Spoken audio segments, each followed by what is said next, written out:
Satou, ici. Parfois, si on se retrouve dans une impasse et qu'on n'arrive pas à s'en sortir seul, quelqu'un d'autre peut trouver la solution avec un autre point de vue. Même si parfois, on peut tout simplement s'égarer.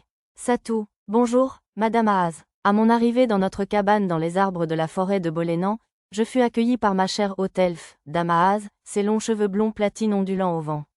J'étais venue présenter les sœurs de Nana aux professeurs elfes. Bien sûr, le reste de mon groupe était venu aussi.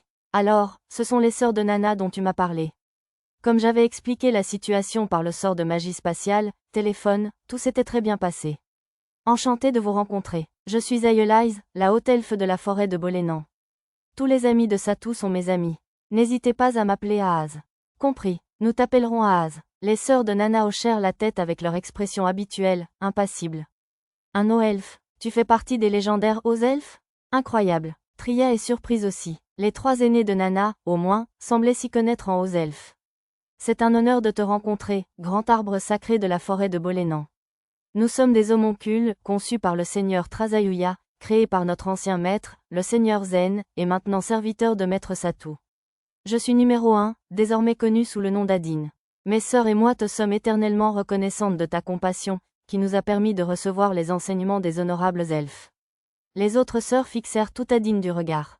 Itnani, Adine agit bizarrement. Tria, la cadette, 8, lança un regard interrogateur à la cadette, Itnani, qui la redirigea aussitôt vers Tria. Je suppose qu'Itnani était encore moins bavarde que je ne le pensais. Tria est surprise aussi, mais ce n'est pas étrange. L'appareil d'apprentissage a appris à Tria dans Connaissance du Monde 3 que les arbres sacrés sont des figures importantes qui protègent le monde.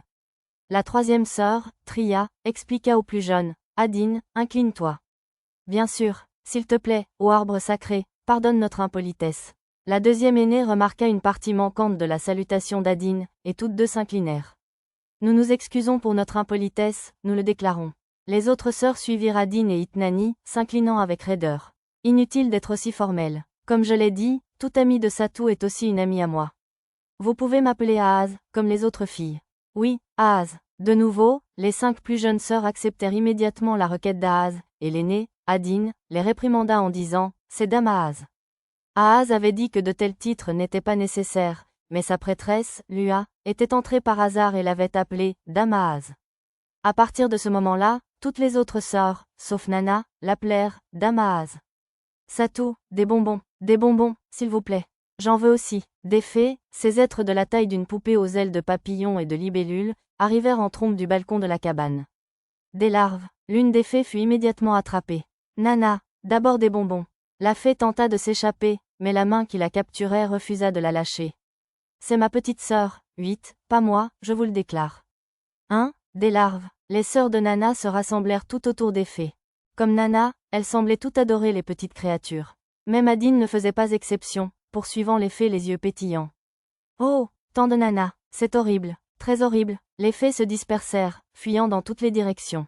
Mais il était impossible d'échapper à Nana et à ses sœurs, leurs sens larvaires étant activés, et les fées furent capturées les unes après les autres.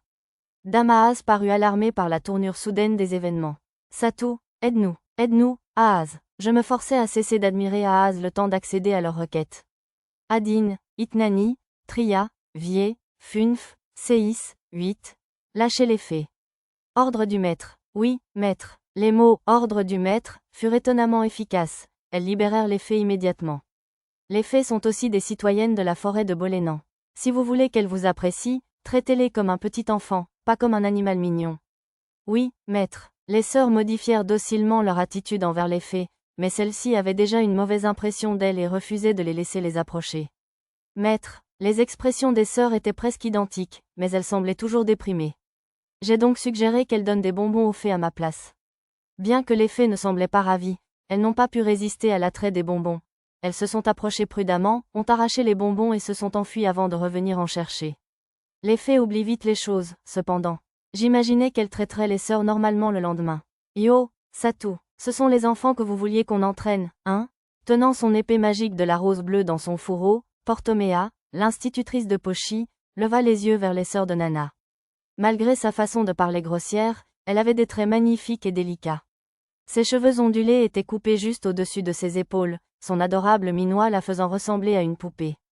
Maîtresse, monsieur, ça fait un moment, Pochi. Vous voulez y aller? Oui, monsieur. La queue et les bras de Pochi s'agitèrent joyeusement tandis qu'elle courait vers Madame Poa. Attendez une minute, Poa. Nous sommes ici pour rencontrer ces filles aujourd'hui. L'institutrice de Tama, Shishituya, une elfe vêtue d'une tenue légère de samouraï, gronda Madame Poa. Tama se tenait près d'elle, souriante, et Monsieur Chia lui tapota la tête. Chia a raison. Désolé, Poa, mais pouvez-vous attendre après nos présentations pour vous entraîner avec votre élève? Oh, d'accord, salut. Monsieur Ishirotoya, le professeur de tir de Lulu et le meneur des professeurs elfes, parvint à maîtriser Madame Poa. Désolé, Pochi, on s'amusera plus tard. Bien reçu, monsieur, salua joyeusement Pochi. Alors, vous êtes les sœurs de Nana? Monsieur Ishirotoya présenta Monsieur Chia et Madame Poa, suivis de quelques autres, les professeurs de Lisa, Monsieur Yusaku, le manieur de lance courte Spriggan, et Monsieur Gurgapoya, le silencieux manieur de lance hélicoïdale elfique, puis les professeurs de Nana, Jimasarua, Madame Jia, l'elfe tout aussi silencieuse et manieuse d'épée magique, et Monsieur Keryul, le nain manieur de bouclier. Vous aspirez tous à devenir manieur de bouclier comme Nana? Je suis manieur de bouclier, mais mes jeunes sœurs ont chacune leur arme de prédilection. Adine prit la parole au nom des sœurs. Nous vous serions très reconnaissants si vous pouviez leur enseigner les techniques correspondantes. Tria veut devenir cuisinière, ajouta-t-elle, provoquant un sourire chez Monsieur Ishirotoya. Alors je vous présenterai notre chef, Néa, plus tard.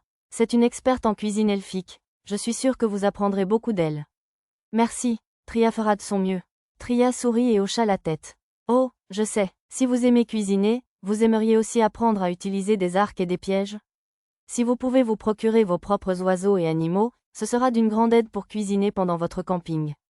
Tria est très intriguée. Ignorant qu'elle faisait le jeu de Monsieur Ishirotoya, Tria accepta avec joie de s'entraîner au tir et au piège. Bientôt, les autres sœurs formèrent leur propre paire avec leur propre professeur et partirent toutes s'entraîner. Maître, nous souhaitons également suivre un entraînement supplémentaire, je vous prie. Les filles bêtes acquiescèrent tout à Nana. Je suppose que leur combat contre les 8 épéistes de Shiga les avait motivées à devenir plus fortes. Et vous, Lulu et Arisa? Mia n'était pas là, ses parents étant apparus peu après notre arrivée dans la cabane et l'ayant emmenée. Je vais apporter du saumon sakura et du mochi à Madame Néa, et apprendre de nouvelles recettes avec elle. Je pense que je vais aller à l'atelier de couture, puisque j'ai des choses à faire pour la compagnie Eshigoya. On reste dans la cabane aujourd'hui, n'est-ce pas? Oui, on rentre demain matin. Ce serait bien de rester plus longtemps, mais il valait mieux ne pas laisser notre maison dans la capitale royale vide trop longtemps. Nous aurions dû emmener quelques servantes de la cité du labyrinthe. Bon, où devrions-nous faire l'entraînement? Notre terrain de jeu, le labyrinthe de Selivra, aurait été un choix évident, mais vu que mon groupe avait tellement chassé ces derniers temps qu'il avait fortement réduit la population de monstres, il valait probablement mieux aller ailleurs. Et cet endroit dont le vicomte Nina et le baron Muno parlaient tout à l'heure? Suggéra Arisa. Ah, tu veux dire reprendre la ville envahie par les monstres? J'avais un peu peur que les monstres, effrayés par notre groupe, s'enfuient hors de la ville, risquant de semer le chaos dans les villages voisins. Pourquoi n'irais-tu pas d'abord prendre le contrôle du cœur de la ville et ériger une barrière autour de la ville pour la bloquer?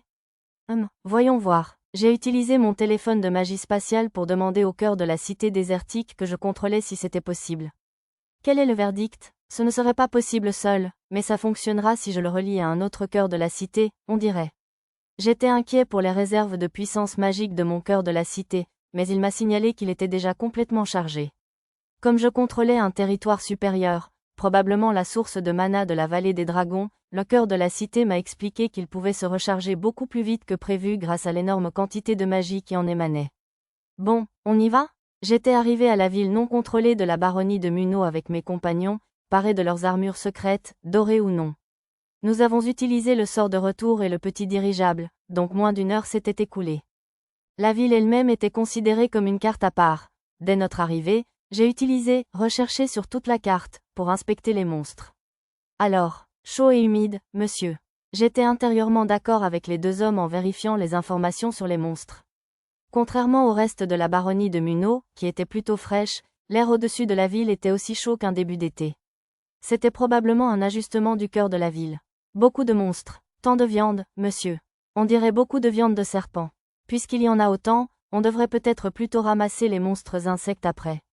Les nagas étaient des monstres ressemblant à des serpents géants avec des ailes de chauve-souris et 4 pattes, que nous voyions fréquemment au sud-est du duché voisin d'Ugosh. Malgré les apparences, ils étaient en réalité incroyablement savoureux. Tout à fait d'accord. Nous avons observé la ville d'en haut, cherchant un endroit où atterrir. Des monstres volants ont attaqué en chemin, mais mon arc, la fondation de Nana et les armes de jet des filles bêtes les ont rapidement éliminés. Bien sûr, j'ai utilisé main magique pour toucher les cadavres et les mettre en stock. Maître, un naga géant arrive du château. Maître, ces couleurs sont désagréablement criardes, je vous rapporte. C'est vraiment énorme pour un naga. Qu'est-ce que c'est, exactement?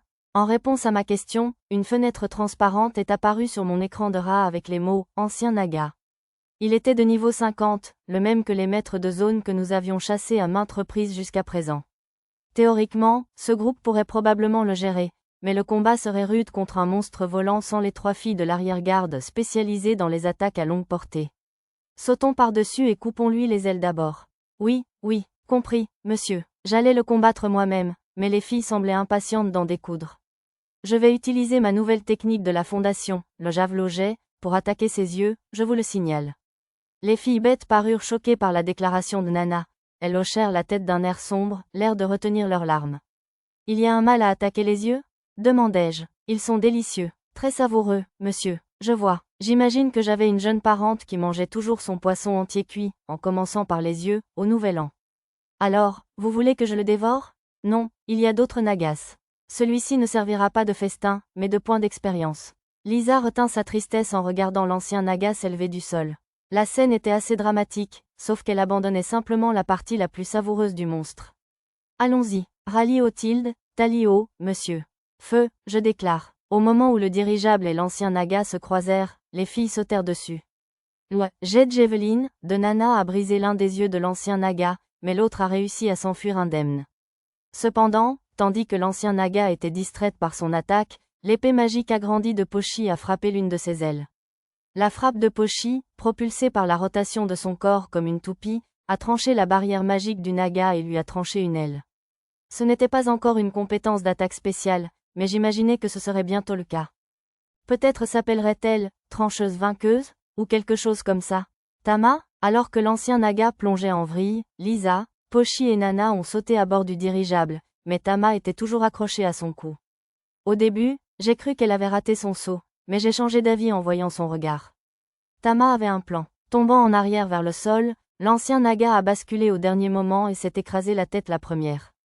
Un nuage de poussière et de gravats s'éleva dans les airs. Le naga gisait, hébété, à moitié enfoui dans le sol. C'est la technique du « lâcher naga, monsieur », s'exclama Pochi. J'avais sans doute déjà vu des mouvements similaires dans les mangas ninja et les jeux de combat. Même au-delà du niveau 50 avec la compétence « renforcement corporel », qui la rendait quasi surhumaine, je ne m'attendais pas à ce que Tama réussisse un mouvement aussi manga dans la vraie vie. Je me demandais si cette folie venait de la compétence « ninjutsu » ou de Tama elle-même. C'est notre chance, je le déclare. Chargez, monsieur, allons-y. Nana, Pochi et Lisa sautèrent du dirigeable vers la base du cou du naga ancien, étendu au sol. Leur armure dorée pouvait certes absorber beaucoup de chocs, mais c'était quand même assez imprudent. Armure explosive, je le déclare. L'attaque de Nana brisa ce qui restait de la barrière magique et des écailles résistantes du naga. Frappe de la victoire, monsieur. Draco Buster. Pochi et Lisa filèrent comme 2 flèches de lumière rouge, transperçant côte à côte les écailles brisées et brisant le cou de l'ancien naga. C'était une mort bien plus rapide que je ne l'espérais. Bravo, vous 4. C'était impressionnant. J'ai posé le dirigeable sur les ruines de la forteresse où l'ancien naga avait atterri et j'ai félicité le groupe. Puis je leur ai confié la tâche de détruire les monstres dans les limites de la ville, tandis que je prenais le contrôle du cœur de la ville et que j'érigeais une barricade autour de la ville comme prévu. Le blocus est en place. Avez-vous besoin d'une base? Ai-je demandé à Lisa par téléphone. Non, ça va, on chasse en mouvement. Il y avait plusieurs autres monstres de niveau 40 et plus en plus de l'ancien naga à notre arrivée, mais les filles en avaient déjà éliminé la moitié. Bien que les monstres restants soient de niveau 30 et moins, ils se comptaient par dizaines de milliers. Peut-être était-il plus sûr de courir les chasser que de se battre dans une base et de se faire encercler. Lisa m'a dit que Nana voulait me demander quelque chose, alors j'ai connecté le sort de magie spatiale téléphone à elle. Maître, je demande de l'équipement qui accélérera mon rythme d'extermination des monstres. Très bien, je vais voir ce que je peux trouver. L'armure de Nana était conçue pour se défendre contre des adversaires puissants, mais elle n'était pas idéale pour exterminer de vastes hordes de monstres. Il serait difficile d'ajouter des fonctionnalités à son armure dorée. J'ai donc décidé de me fabriquer un équipement supplémentaire pour éliminer les monstres plus faibles. Lisa, je retourne dans la forêt de Bolénan pour l'instant, mais je laisserai le téléphone branché. Si quelque chose semble mal tourner, veuillez me contacter immédiatement. Compris. Lisa semblait un peu plus joyeuse que d'habitude. Je ne pus m'empêcher de sourire intérieurement, l'imaginant chasser les monstres avec excitation. J'ai utilisé le sort de clairvoyance pour vérifier que tout le monde allait bien, puis je me suis éloignée de la ville avec « course éclair ». Avant de retourner dans la forêt de Bolénan, je voulais aller voir les vieux et les enfants qui vivaient dans notre villa de la baronnie de Munot, celle qui était autrefois une forteresse hantée. « Qui va là-bas » Alors que je m'approchais des portes sur un cheval golem, une jeune voix m'interpella. La porte était presque entièrement abaissée, si bien qu'un enfant pouvait à peine y entrer en s'accroupissant. La baronnie de Munot étant encore loin d'être un endroit sûr, ce genre de précaution était probablement nécessaire. Je suis Akindo, marchand. Sir Pendragon m'envoie. J'étais déguisé en mon pseudonyme de marchand fictif. C'est l'ami de monsieur Pendragon ? Va chercher grand-père, mon petit. D'accord. Le garçon qui m'avait arrêté fit courir un enfant plus jeune dans la forteresse. Je pensais qu'il était sagement prudent de ne pas me laisser entrer simplement parce que je lui avais donné un nom familier. Bientôt, l'enfant revint avec un homme plus âgé, celui qui avait été fonctionnaire civil à l'époque du marquisat de Munot. Alors, vous dites que Sir Chevalier vous a envoyé. Oui, je m'appelle Akindo. Voici une dague que Sir Pendragon m'a donnée avec son sceau. Oui, c'est bien son sceau. Bienvenue, monsieur le marchand. Le vieil homme fit signe de lever la porte. J'espère que ça ne vous dérange pas qu'on garde votre arme. Après tout, on n'est que des vieux et des enfants ici. Je lui tendis le poignard et l'épée de fer à ma ceinture. Je les surveillais régulièrement grâce à la clairvoyance, mais l'endroit donnait une toute autre impression de près. Des légumes poussaient dans le jardin que nous avions aménagé, et des chèvres et des poules oranges, enfermées dans un enclos, broutaient les mauvaises herbes et les restes de légumes. Hors de question, j'écarquillais les yeux en voyant ce qu'une poignée de vieilles dames et de jeunes filles préparaient dans le jardin. On a un invité ? Pardonnez mon impolitesse. Seriez-vous en train de préparer des courges séchées, par hasard ? Oh là là, vous connaissez ? Il y a plein de fleurs de lune qui poussent dans ces montagnes. On fait sécher celles qu'on n'a pas le temps de manger comme ça pour qu'elles se conservent plus longtemps, m'a expliqué une vieille femme. J'ignorais que les fleurs de lune poussaient en calebasse, qui pouvaient servir à faire des campillous, ou des lanières de courges séchées, un ingrédient classique de la cuisine japonaise. La vieille femme m'a donné une recette de base et a accepté de me vendre des courges déjà séchées à un prix raisonnable. Elles ne sont pas très bonnes, si ? Je vais les utiliser pour des makizushi, ai-je dit à l'ancien fonctionnaire, et je me suis excusé de mon emportement soudain. Je voulais faire des makizushi sur place, mais il me fallait d'abord trouver la meilleure façon de cuire et d'assaisonner les campillous, alors j'ai décidé d'attendre pour le moment. Nous nous sommes installés dans un salon et je leur ai demandé comment ils vivaient et s'ils avaient besoin de quelque chose. En fait, on n'a besoin de rien. Des marchands ambulants sont passés ces derniers temps. Le vicomte Emerin avait découvert cet endroit lors d'une visite dans son verger près de Munot City, et il avait gentiment demandé à ses marchands habituels de s'y arrêter avant de se retrouver pour commercer. Je le remercierai lors de notre prochaine rencontre. Ils ajoutèrent que c'était récent. Ils m'avaient envoyé une lettre à ce sujet, mais elle ne m'était pas encore parvenue. Eh bien, monsieur Chevalier m'a demandé de vous apporter ceci. Je leur donnai un ensemble de potions magiques pour l'endurance, la réduction de la fièvre et d'autres problèmes de santé, ainsi que des outils magiques d'entraînement mental comme ceux que je distribuais à l'orphelinat de Labyrinth City. Comme le vieil homme, ancien fonctionnaire civil, savait lire, je lui laissais les instructions écrites. Oh, c'est quoi ça ? C'est une épée, elle fait un drôle de bruit. Tandis que les enfants commençaient à ramasser les jouets d'entraînement et à s'exclamer joyeusement, je quittai rapidement la forteresse. Une fois hors de vue, j'utilisai retour pour me téléporter dans la forêt de Bolénan, cheval golem compris. Bon, la production est terminée. Je m'essuyais le front en examinant toutes les pièces de base des outils magiques, les fours magiques et autres accessoires ménagers que je comptais livrer à la compagnie Eshigoya. Il s'agissait de versions produites en série d'outils que j'avais déjà fabriqués.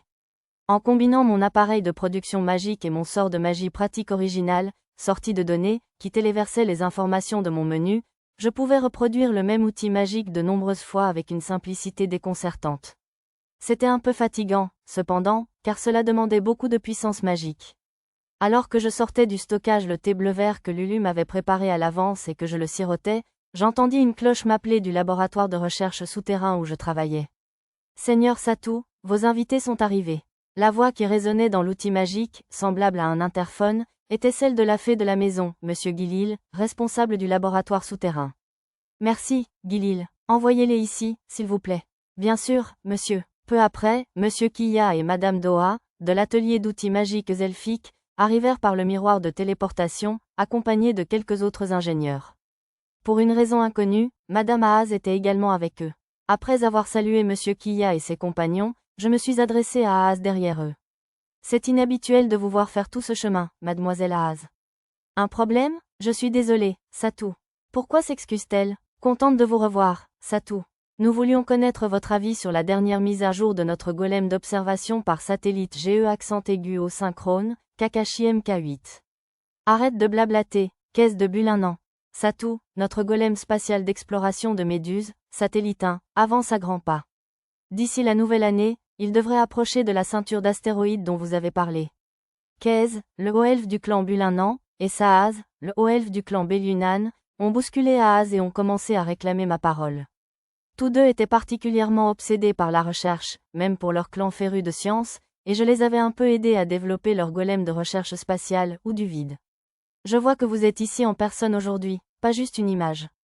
Les hauts elfes peuvent-ils quitter leur propre arbre-monde? Bien sûr, tant que nous ne sommes pas de service. Oui, ça va. Tout le monde, sauf Haas, a du renfort. Ils m'ont expliqué qu'ils étaient venus par les cercles de fées qui reliaient les arbres-mondes à la téléportation. Kez et Saaz avaient tendance à parler longuement, alors nous avons décidé de régler mes affaires avant les leurs. Je vois, alors vous voulez améliorer ça. Incroyable. Comment avez-vous réussi à intégrer si bien les circuits magiques? Quand j'ai montré à Kez et Saaz la fonction de défense de la forteresse que j'avais intégrée à l'armure dorée de Nana, ils ont été immédiatement fascinés. Sa puissance défensive était presque inutilement élevée, mais l'inconvénient était qu'elle ne pouvait pas être déplacée une fois activée. J'avais réuni les ingénieurs elfes pour m'aider à trouver une solution à ce point faible. L'idée d'installer un fourneau en pierre sacrée dans un sous-espace étendu existe depuis longtemps, mais personne comme nous n'a jamais réussi à la mettre en pratique. Généralement, l'énorme quantité de magie qui s'échappe du fourneau en pierre sacrée déchire le sous-espace, ou les fils conducteurs qui alimentent la magie brûlent, ou la frontière du sous-espace s'use et se brise. C'est incroyablement difficile à mettre en œuvre. Monsieur Kiya et Madame Doha croisaient les bras, le regard ébahi. Je découvrais seulement maintenant que, même si l'idée semblait simple en théorie, il y avait une raison pour laquelle elle n'était presque jamais mise en pratique. Alors, tu veux faire bouger cette chose? Ce n'est probablement pas possible avec des principes de magie comme le déracinateur ou la pile dimensionnelle. Ah, j'avais peur. Si tu utilises aussi le déracinateur amovible, pourquoi ne pas tout simplement basculer sur ce système? Ça ne consommerait pas beaucoup trop de magie quand ça dévie une grande quantité de matière? Bon, si on n'a pas besoin de le déplacer trop souvent, pourquoi ne pas utiliser des murs fixes et jetables? Kez et Saaz proposèrent des suggestions constructives. C'est impossible, Kez. Regarde comme ces circuits sont compliqués. Une fois un mur éliminé, il te faudrait une éternité avant d'en créer un nouveau. C'est parfait pour un usage quotidien, mais ça ne résisterait jamais à la vitesse du combat. Comme d'habitude, tu ne fais pas dans l'inconnu, Saaz. Pourquoi ne pas simplement ajouter plusieurs systèmes de circuits? Plusieurs. Je vois, si tu peux l'installer dans un sous-espace stable, tu n'as pas à te soucier de la capacité des circuits. Je m'inquiète un peu de sa résistance aux ondes de choc de plusieurs moteurs de pierre sacrée, mais si les informations de cette feuille de calcul sont exactes, alors 10 ou 20 feraient l'affaire. On pourrait même en ajouter une centaine, incluant un mode mobile à activation en chaîne et un mode de défense super puissant fonctionnant simultanément. Ce serait intéressant. Donc, au lieu d'une forteresse fixe, ce serait une forteresse mobile ou un château. Ces deux-là n'étaient pas des chercheurs de haut niveau pour rien. L'idée même d'une forteresse mobile ou d'un mode château ultra défensif me semblait passionnante. Oh, une petite suggestion, ça vous dérange? Madame Doha, la responsable de l'atelier d'outils magiques, s'approcha timidement des deux hauts elfes. L'autre haut elfe, Madame Haas, était assise dans un coin, buvant du jus de raisin que Monsieur Gilly lui avait donné et nous souriant. Je lui fis un petit signe de la main, puis écoutai l'avis de Doha. Oui, allez-y, dites-nous ce que vous en pensez, Doha de Bolénan. Oh bien sûr, je crois que les circuits magiques de l'armure dorée sont déjà proches de la limite d'intégration. Placer plusieurs fois le même appareil dans le sous-espace est une chose, mais ne serait-il pas difficile d'équiper l'armure elle-même de la capacité de les activer? À ces mots, Kez et Saaz échangèrent un regard. Même eux ne trouvaient pas de solution. Tu as quelque chose, Satou? Tu as sûrement une idée? Laisse-moi réfléchir. Il serait impossible d'augmenter le nombre de composants de l'armure avec mon équipement actuel. Si je pouvais utiliser des champs, je pourrais contrôler la magie spatiale avec beaucoup plus de précision et je pourrais probablement multiplier sa capacité par 100 sans problème, mais ce n'était pas utile pour le moment.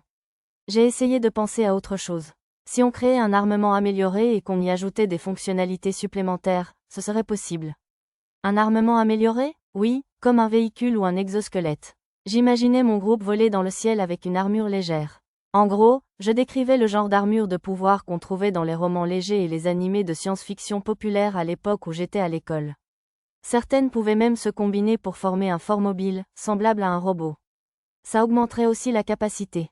Et on pourrait échanger un équipement supplémentaire, selon l'objectif. Kez et Saas comprirent immédiatement ma suggestion et acquiescèrent. Comme ils faisaient des recherches depuis des milliers d'années, il leur était facile d'extrapoler à partir de peu d'informations. C'était une séance plutôt productive. Dommage qu'on n'ait pas pu intégrer la protection lumière céleste de l'Alaki. Je pense que je vais pouvoir résoudre beaucoup de problèmes, grâce à toute votre aide. Grâce aux tests effectués avec moi par les ingénieurs elfes Kez, Saaz et Doa jusqu'à presque la soirée, mon prototype était presque terminé. À titre expérimental, j'ai essayé de réduire légèrement les circuits de l'armure dorée et de la changer en argent ou en cuir rouge, mais ces options ne semblaient pas très utiles, hormis comme armure de rechange pour mes compagnons. J'ai aussi essayé d'équiper l'armure de circuit Phalange, dotée de la version jetable de la fonction forteresse, mais les difficultés pour finaliser cette version étaient trop nombreuses pour le moment. La seule fonction que j'ai réussi à implémenter était un changement de voix. Techniquement, il était fixé à la plaque de cou qui se trouvait sous l'armure, et non à l'armure dorée elle-même. Je me suis dit que cela aiderait à dissimuler le porteur au cas où il devrait apparaître devant d'autres personnes portant l'armure dorée. Un jour, c'est loin d'être suffisant. Nous devons étudier cela pendant au moins 100 ans. C'était l'opinion typique d'un no-elfe, car leur espérance de vie était presque inutilement longue. Les humains ne vivent pas assez longtemps pour ça. Ah bon? C'est vrai, j'avais oublié que tu étais humain, Satu. C'était probablement un signe de la façon dont ils m'acceptaient pleinement. Plus importante encore, trinquons à nos résultats de recherche fructueux. Bonne idée, je me demande d'où vient cette odeur alléchante depuis un moment. Moi aussi, je n'ai pas bu de liqueur de source draconique depuis 300 ans. Nous avons trinqué à la liqueur de source draconique et nous nous sommes séparés. J'ai été livré les outils magiques du four et autres à la compagnie Eshigoya sous le nom d'Akindo. Bon, que dois-je fabriquer en premier? Une fois cela fait, je me suis dirigé vers une ruelle pour me téléporter, murmurant pour moi-même. Il y avait la fonction forteresse mobile pour étendre la fonction forteresse de l'armure de Nana, l'armement amélioré avec la fonction château, une forteresse flottante pour Lulu basée sur les mêmes principes, ou un système de soutien magique flottant pour Arisa et Mia, une armure offensive pour le groupe d'attaquants. Tout un tas d'équipements fantastiques s'étaient ajoutés à ma liste de choses à faire. Il serait difficile de les préparer un par un, alors j'ai décidé de commencer par l'équipement et les techniques magiques nécessaires pour l'armure de Nana et Lulu. Si je pouvais en terminer un ou deux avant la fin de l'année, ce serait parfait. Non, si je réduisais mon sommeil au strict minimum, je pourrais probablement tout faire. Secouant la tête face à mes propres pensées de bourreau de travail, j'ai utilisé Retour pour retourner chercher Lisa et les autres à leur chasse dans la baronnie de Muno. Je ne sais pas comment on peut manger des globes oculaires comme ça. Arisa grimaça en regardant les filles bêtes dévorer joyeusement le globe oculaire géant. Délicieux, c'est vraiment délicieux, monsieur. Oui, il a une saveur douce, une texture en bouche onctueuse et légèrement onctueuse, et un cœur épais et savoureux avec une légère pointe d'amertume. En le mâchant, une légère douceur se mêla. Le reportage culinaire de Lisa s'allongeait de jour en jour. Il va sans dire que cet œil géant provenait de l'ancien naga que Lisa et les autres avaient vaincu cet après-midi-là. Quand je suis allé les chercher, ils avaient déjà éliminé les monstres et récupéré les noyaux des dizaines de milliers de cadavres de monstres, et ils avaient même déchiqueté la viande et les matériaux de quelques dizaines d'entre eux, à commencer par l'ancien naga. J'ai utilisé une combinaison de mains magiques et de stockage pour récupérer tous les cadavres et matériaux, puis j'ai transformé la barricade du cœur de la cité en une barrière anti-monstre générale et j'ai renoncé à mon contrôle sur le cœur de la cité. Hormis ce que voulaient les elfes, la plupart des matériaux obtenus lors de ce massacre de monstres resteraient probablement en stock indéfiniment. La viande, en revanche, était une autre histoire. Pochi et Tama semblaient particulièrement enthousiastes à propos de l'œil de l'ancien naga, que j'ai fait préparer immédiatement par Madame Néa et les autres chefs elfes. Je leur ai demandé de préparer le campillou tant attendu en mijotant des lanières de courge séchées dans une base simple de myrrhine, de sauce soja et de sucre. Les makizushi étaient donc déjà prêts. Malheureusement, à part Arisa et moi, personne ne semblait particulièrement impressionné. Comme j'en avais préparé plus, je comptais les apporter aux réincarnations qui vivaient dans la strate inférieure du labyrinthe, comme Yuika et Ban, lors de mon prochain passage dans la région. Quoi qu'il en soit, j'étais extrêmement satisfait de pouvoir enfin déguster à nouveau des makizushi avec du campillou. Alors que je savourais les makizushi avec du thé chaud, 8 est arrivé pour me donner des nouvelles. Maître, le naga kabayaki est délicieux, je vous le dis. Elle tenait une brochette grillée à la sauce soja dans chaque main, affichant un air incroyablement satisfait malgré son visage impassible. Je suis d'accord avec 8, je le déclare. Tria croit aussi que le naga kabayaki devrait être répandu dans le monde entier, je l'affirme. Les autres sœurs semblaient apprécier le kabayaki autant que les filles bêtes. Leur entraînement avec les elfes maîtresses semblait assez intense, mais les elfes étaient suffisamment expérimentés pour savoir jusqu'où pousser les élèves sans exagérer. Ainsi, les sœurs homoncules avaient encore assez d'énergie pour manger. La sauce utilisée pour les brochettes de kabayaki était cette fois une nouvelle recette expérimentale de Lulu et Néa, utilisant du miel de fourmi de Labyrinth City à la place du sucre, et elle était étonnamment délicieuse. Cette nouvelle sauce pourrait être parfaite pour les nouveaux stands de restauration de la compagnie Eshigoya. Alors, comment s'est passée la reprise de cette ville? Délicieux. Il y avait beaucoup de viande, monsieur. Ignorant les réponses habituelles de Tama et Pochi, Arisa regarda Lisa, qui avait fini sa part d'œil et se dirigeait vers un kabayaki naga. À ces mots, Lisa s'arrêta et me lança un regard. Il y avait quelques ennemis plus forts, mais dans l'ensemble, la plupart étaient des monstres faibles de niveau 20 et moins. Oh là là, et les points d'expérience, alors? M'a demandé Arisa. C'était plus rapide que de faire le tour des territoires de monstres, mais ça ne rapportait pas beaucoup plus d'expérience qu'une seule zone du labyrinthe. En répondant, j'ai comparé la barre d'expérience actuelle de Lisa aux chiffres que j'avais notés avant l'opération. Ce serait bien si on pouvait trouver de meilleurs terrains de chasse que le labyrinthe de Célivra, non? Eh bien, il y a d'autres labyrinthes que Célivra. Une fois la réunion du royaume dans la capitale royale terminée, on pourra explorer quelques labyrinthes dans le cadre de notre tour du monde. Comme je l'avais découvert lors de ma visite de la strate inférieure du labyrinthe de Célivra, il y avait un nombre surprenant de sites touristiques à l'intérieur des labyrinthes. Maître, nous devons nous dire adieu pour l'instant. Adine est venue me saluer au nom des sœurs homoncules. Fais ce que disent tes professeurs et fais attention à ne pas te blesser, d'accord? Sur ce, nous avons quitté la forêt de Bolénan. Bien sûr, nous avions déjà dit au revoir aux autres sœurs de Nana, à Madame Aaz et au reste de nos amis de la forêt de Bolénan. J'aurais aimé rester plus longtemps, mais il fallait rentrer car j'avais été invité à une garden party chez le comte Lytton cet après-midi-là. Nous nous sommes arrêtés à Paradise Island sur le chemin du retour, mais juste le temps d'offrir à Rei et à sa sœur Yuneya de la viande de naga, des outils magiques amusants et d'autres cadeaux, car nous n'avions pas beaucoup de temps pour discuter. Je comptais retourner dans la forêt de Bolénan avant la fin de l'année pour prendre des nouvelles des sœurs de Nana, et nous pourrions alors rester un peu plus longtemps pour discuter. Peut-être pourrions-nous rester dans la forêt de Bolénan plus d'une nuit ou deux la prochaine fois. Je voulais continuer à développer de nouveaux équipements dans le laboratoire de recherche souterrain.